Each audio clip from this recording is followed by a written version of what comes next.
Yo, what's going on, guys? Welcome back to Bullony Basketball. This is now episode 15 that we're on. You guys already know that I'm here with Johnny. How's the past week been, Johnny? Anything crazy for you? And did you think there was anything crazy for basketball? Zion's the first thing that comes to mind for me. But in terms of myself, no, nothing crazy.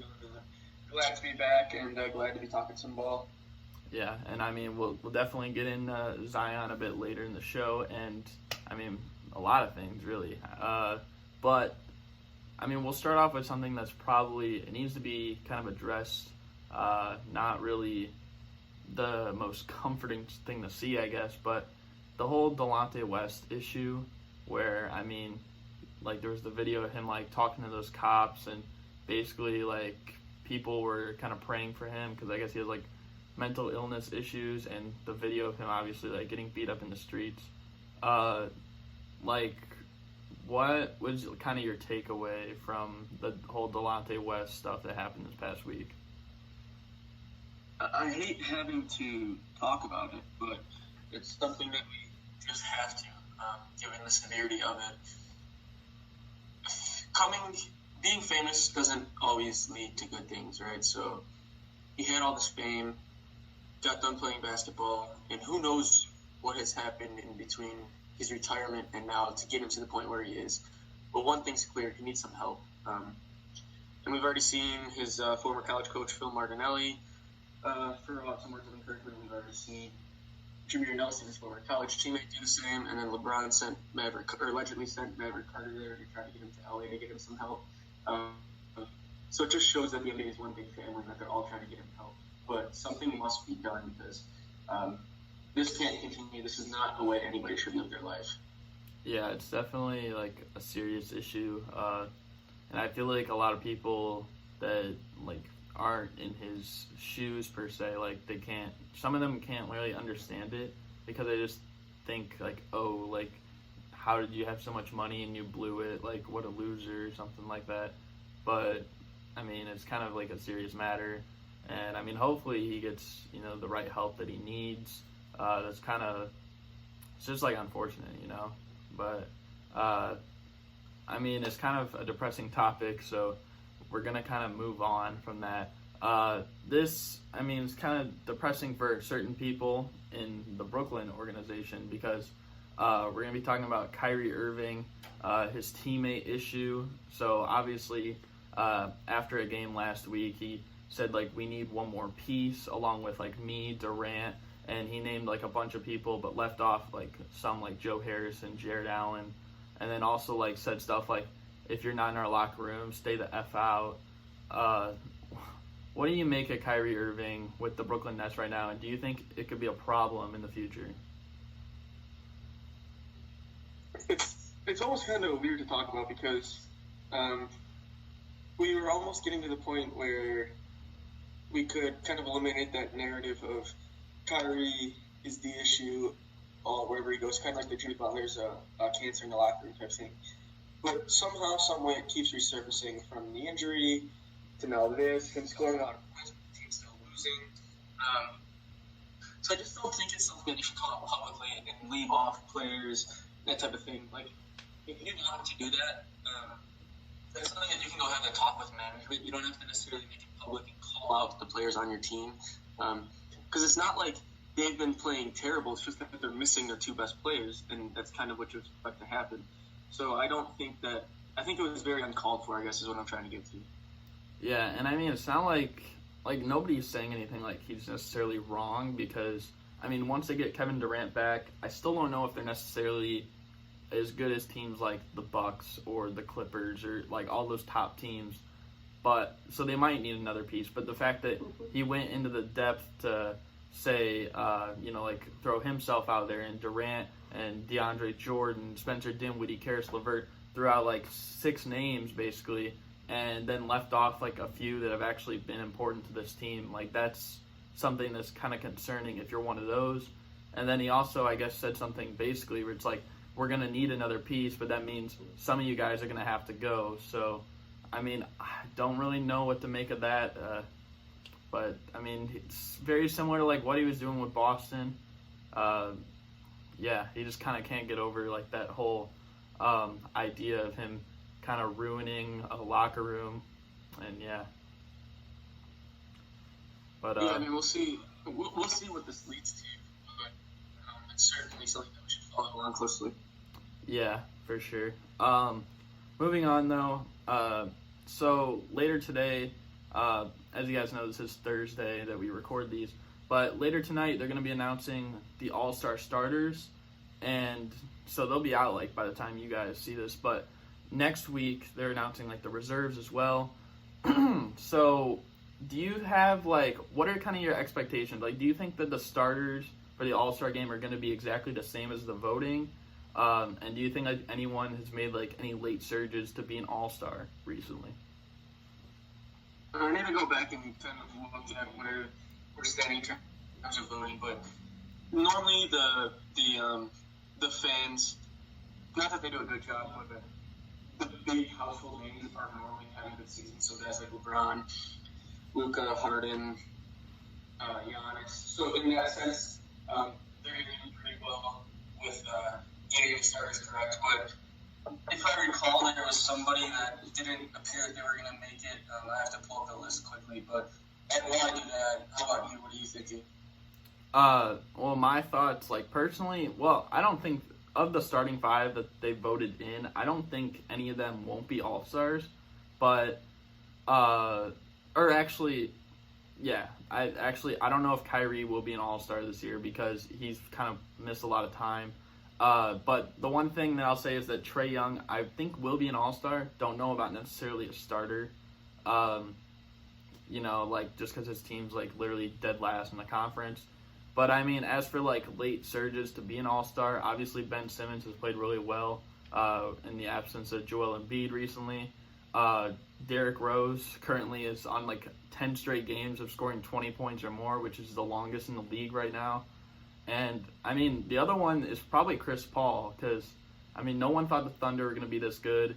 And really, a lot of the time we were kind of comparing them with, like, the 8, 9, 10 seeds, so like Portland, Spurs, Grizzlies, the Suns, Pelicans, all those teams.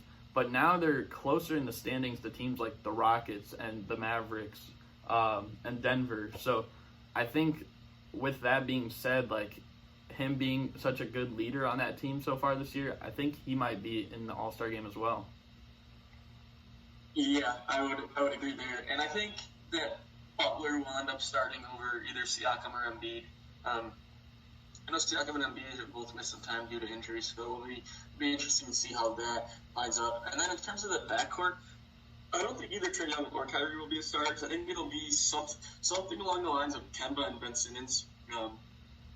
But Trae Young will probably end up making the All-Star team, like you said. I just don't think he's going to be a starter.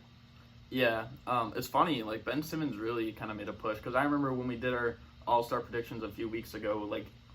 I think you might have had him in, but I didn't have him in my All-Star team because he kind of started off the year slow. But recently he's been playing really well, and he might be a starter, honestly.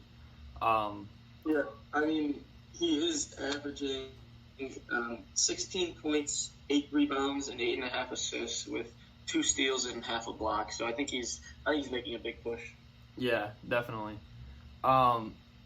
Moving on, though, this is, I guess, like the big prize of the whole episode. Zion's NBA debut was yesterday.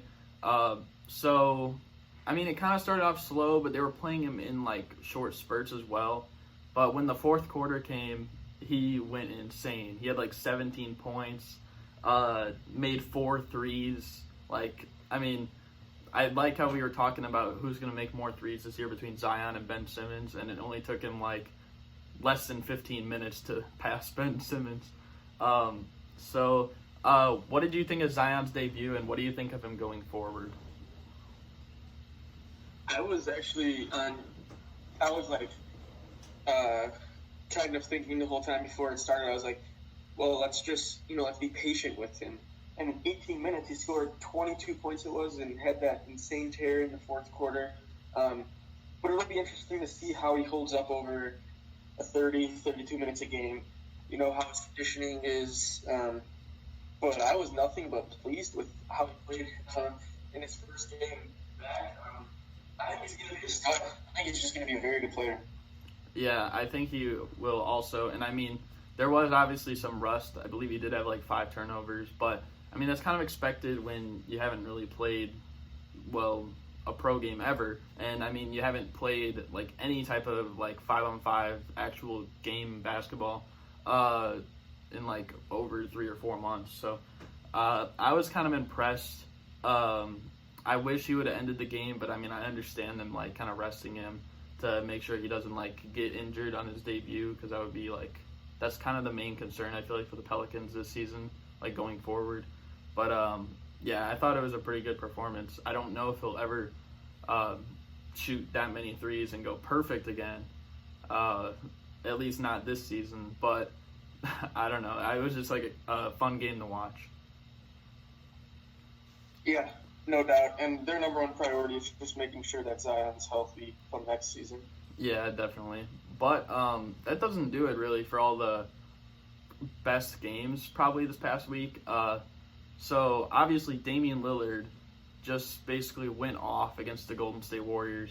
61 points, which is just insane. It's a new career high and franchise record for the Portland Trail Blazers, along with 11 threes.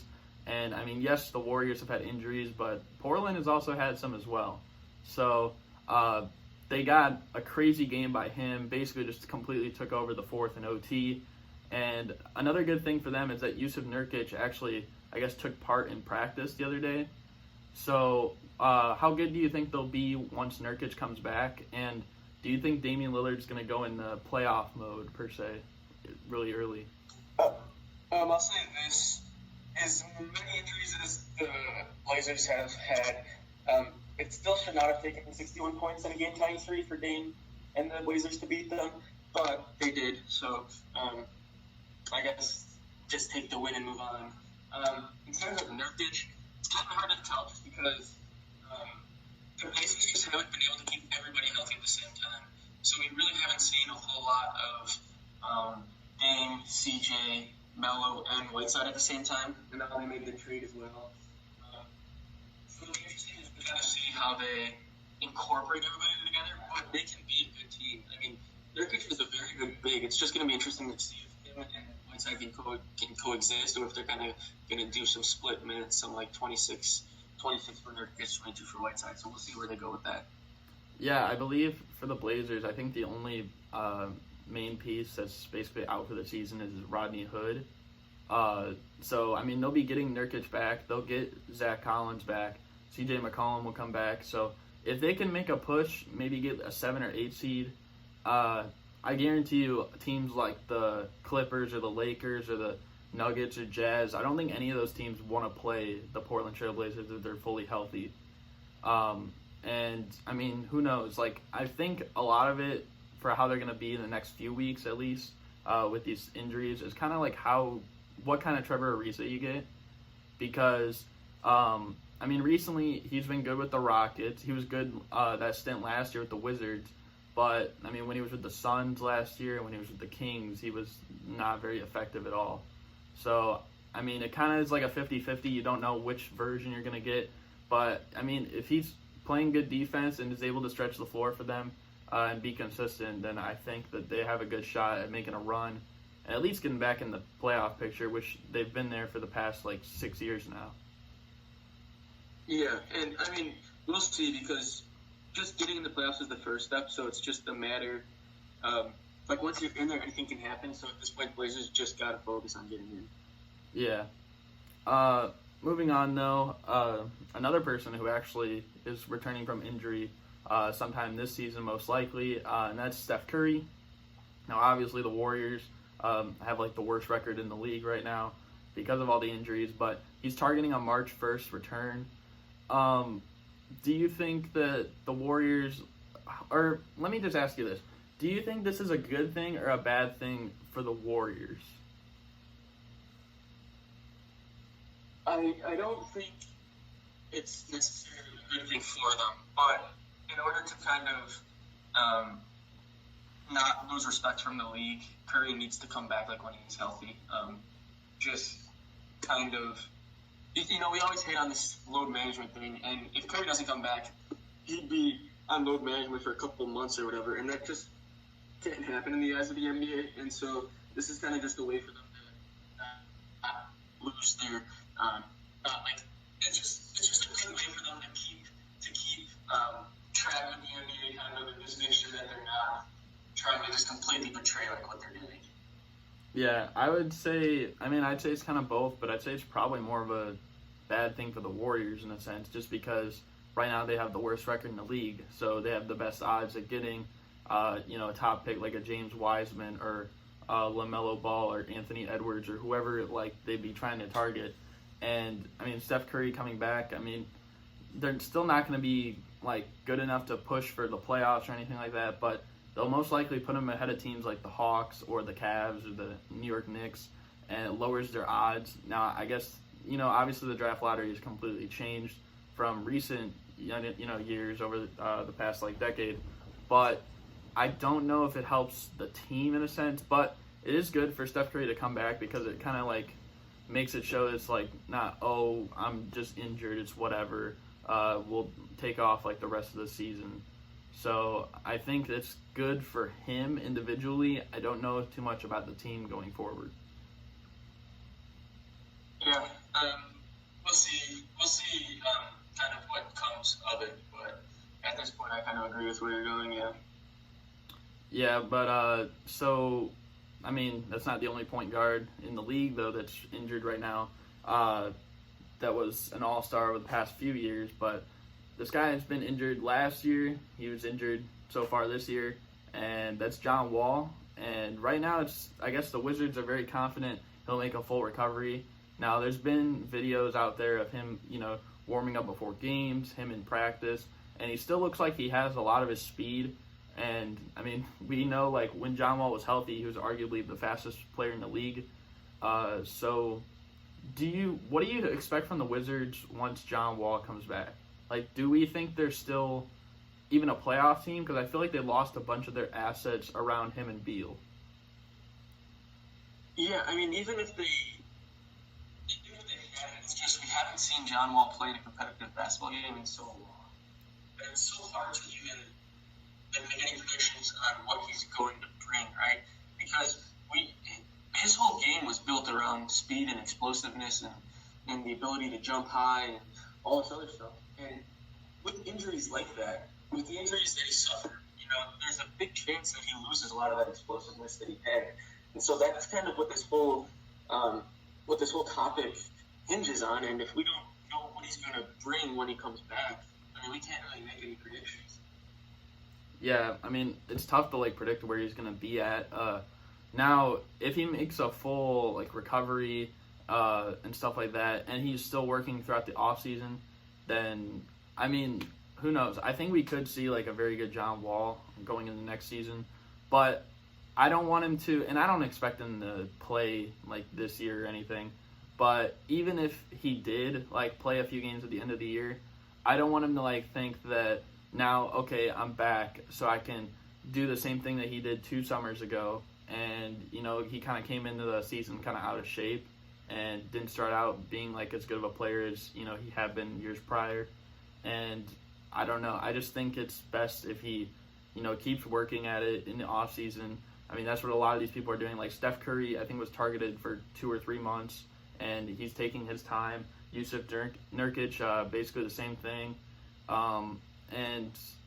Even Zion, too. Zion was expected to come back for Christmas, and he just came back this week. So it's kind of tough, but I think him kind of waiting it out this season doesn't really matter for the Wizards, but maybe next year they could make a playoff push, and if not, then at least he can play good enough to up his trade value, maybe get on a team like the Miami Heat or another team that's, actually in the playoffs. Yeah, I think that's just the route that the Wizards are hoping that even if he can't really help create a playoff push, at least he'll have some trade value. Yeah. Moving on though, this is pretty tough for Mavericks fans. So Dwight Powell just got injured, actually tore his Achilles in a game the other day. And, I mean, they're trying to look at some replacements, but one guy that they're actually targeting really closely is Joakim Noah. So, first of all, how much does the injury to Powell actually hurt the Mavericks? And do you think Joakim Noah is the right replacement? The Powell loss is huge. He might have been playing better than Porzingis before Porzingis got injured, and he's anywhere from their second to fourth best player this year. They don't have a ton of depth to replace him, and so getting out of Noah would be big. That would just put the Porzingis to play the four, and then get something at the five. But they need to do something because the loss of Powell is huge. Yeah, I mean, Dwight Powell, like, he's really showed up in a lot of the big games that they played too this year. I believe the game against the Rockets, he was huge. The game against the Lakers. So, I mean, in a playoff stretch, obviously, it'd be really important. When looking at, like, Joakim Noah, I mean, yes, he's had injuries. Yes, he's older. But I think he could, like, kind of bring energy to the team for the playoffs. And it would, to say the least, if they played the Lakers in the playoffs, it would definitely be interesting seeing him and LeBron go at it one more time. But, I mean, I don't know. I just think that would be funny. In terms of, like, his total impact, I don't know if he can actually replace what Dwight Powell was doing. He's still a really good passer, obviously, as a big man. But, yeah, and, I mean, it's not like – I just feel like teams kind of forgot about him after the summer, so no one's really been trying to look to pick up a guy like him. But he could definitely help him out. And it just might be the right move. If not, then I guess they could try and trade for a guy like Andre Drummond who could really help out with rebounding. But defensively, I mean, he has his moments, but I don't know if he's going to be quite as great as Dwight Powell was. Yeah, and more than anything, this just kind of puts the Mavericks in a position that they didn't want to be in, because I don't think that they were going to make a move this year, but now this might force them to make a move a year earlier than they wanted to. So we'll see what they ultimately do, but it should be interesting to follow along. Yeah, we'll see. And I mean, they still are probably exceeding expectations, I'd say. I mean, they're top 6 right now in the Western Conference. I don't think many people had them that high. I think people said maybe 8th, 7th if they played exceptional. But I mean, right now, like, we're looking at them kind of on the downside as of late, and they're still in the 6th seed in the Western Conference. And I believe, they have like a 6-game, 7-game edge over the 8th seed. So, I mean, I wouldn't be too worried if I were them. They still have Luka Doncic, who's one of the best players in the league, and Rick Carlisle, one of the best coaches in the league. And if Porzingis gets, anywhere close to what he was doing with the New York Knicks by the end of the season going into the playoffs, then they'll definitely be a tough team to play. Yeah, it's New York Knicks Porzingis that is what this Mavericks team is kind of relying on. Yeah, for sure. Moving on, though, we have a trade that happened recently.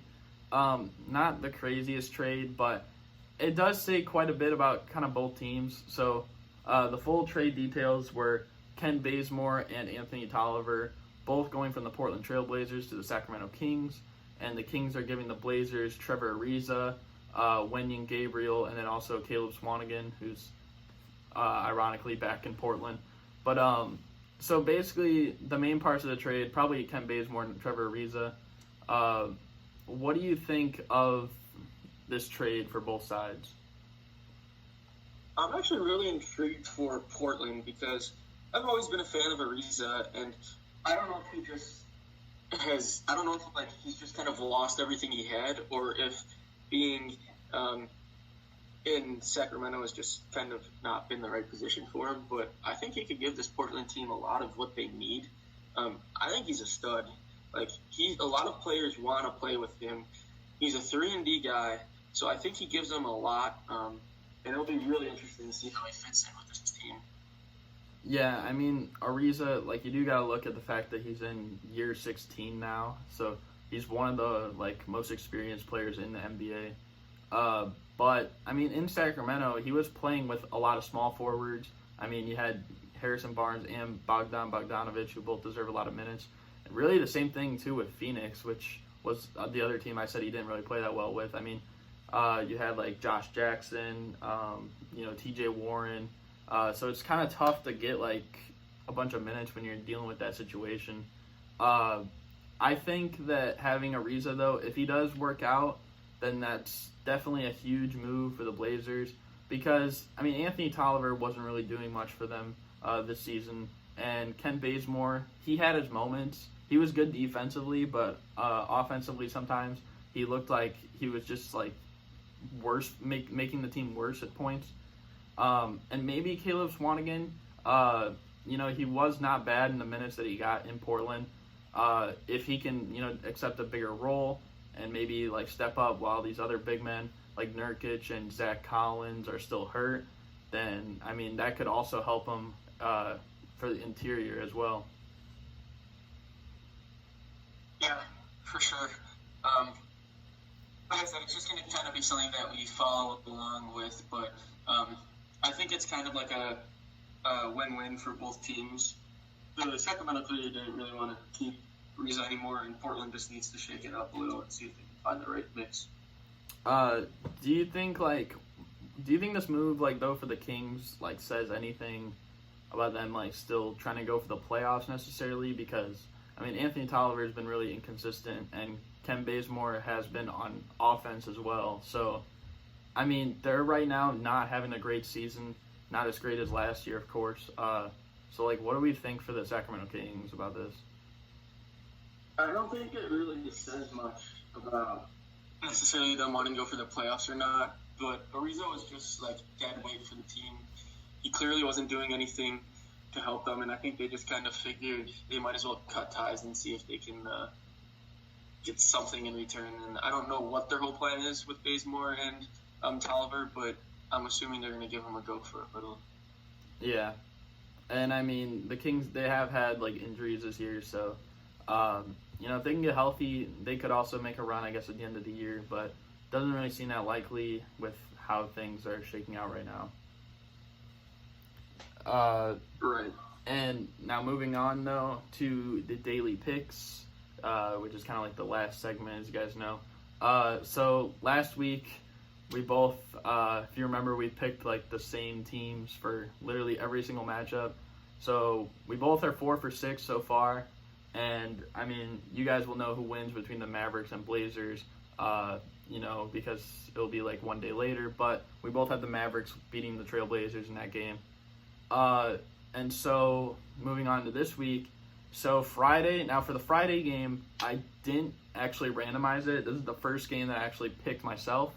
And the only reason I picked it is because tomorrow's actually my birthday, or today for you guys, and I'm going to the game. So between the Chicago Bulls and the Sacramento Kings, who's winning that game? Well, since you're going to be there, the Bulls are going to win. I like that, and they better win. I mean, if I go there, and they don't win, if Zach LaVine doesn't drop, at least, 80 points, no, just kidding. But, I also have the Bulls winning. They've haven't really been great this year so far, but I think they've been better than the Kings. And then Saturday, we got the Oklahoma City Thunder and Minnesota Timberwolves. Who's taking that one? I'm going to go with the Thunder. I'm also going to go with the Thunder on that. Sunday, we got the Celtics playing the New Orleans Pelicans. Now with Zion, who's winning that? I'm going to go with Boston. I'm going to go with the Pelicans, actually, on that one. Monday, we have the Spurs playing the Bulls. So we got another Bulls game on here, but who's winning that one? I'm going to go with the Spurs. I'm also going with the Spurs. Tuesday, we got the Boston Celtics and Miami Heat, 2 Eastern Conference contenders. Who's taking that one home? I'm going to go with the home team. I'm going to go with Miami. I mean, the Heat have been in a lot of close games at home recently, so I think the Celtics are the ones to do it and give them, I believe, their second loss at home this year. Wednesday, we got the Pistons and Nets. Who's winning that one? I'm going to go with Brooklyn. I'm going to go with Detroit.